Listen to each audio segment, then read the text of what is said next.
qoonsaday inaan furto oo sidaan adiga maanta qaaticu dariiqa kuugu ahay aan maalkaaga iyo dhiiggaagaba bannaysto wuxuu ku yidhi maalka iska qaado laakiin dhiiggayga ii badbaadi awlaaddaydii iyo ehelkaygii aan u noqdo hooyaday baa keligay dhashay sidii loo hantaatici lahaa ayuu aad u calaacalay wuxuu ku yidhi inta aan dilayba hadal fiican way yidhaahdeen qofnase kama maqal waxa uu yidhi waxaan ku idhi war 4 ragcadood intaan tukanayo ma ii kaadin kartaa mar haddaad i dilayso markaasaa wuxuu yidhi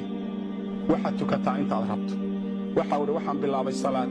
waxaan isku dhex waday ducooyin iyo aayad qur'aan oo qalbigayga ku soo dhacaysay aayadda qur'aankii waxay amman yujiibu almudarra idaa dacaah wayakshifu الsuu'a wayajcalukum khulafaa alard ailahum maca allah aayaddaasaa qalbigayga ku soo noqnoqonaysay ducaduna waxay ahayd yaa waduud yaa dulcarshi almajiid yaa facaalun limaa yuriid ducooyinkaas ayuu akhriyey aaqifnii yaa muqiitu aaqifnii buu ku celceliyey ducadaa markuu akhriyaayay ee uu rakacadihiisii ku dhex jiray yaa wuxuu lusku la hortaagnaa warankii uu ku dili lahaa ayuu la hortaagnaayoo dhaqso ayuu lahaa wuxuu u jeeday ninkii oo durbadiiba xagga dambe jalleecay oo dhinacaa fiiriyey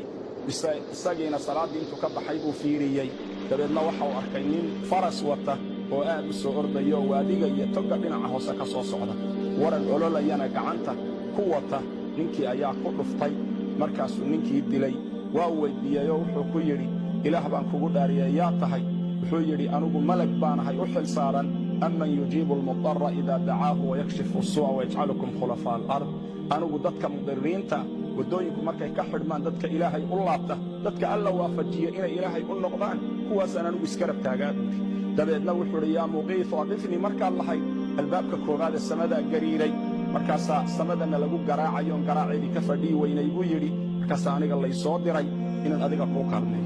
oo anigaa kuu kaalmeeyey buuhi miyaan orod yara mar haddaan intaa kugu soo ajiiboon kuugu imid walalle waxaan ku leeyahay kuma amraya waxaan kaa dalbayaa si naxariisa shariidkaa kooban oo aayadaha qur-aanka iyo axaadiidta iyo qisaska islaamigii ku duuban yihiin cidda aad gaadhsiin kartoo dhan gaadhsii inta kuugu jirta oo dhan la sheegay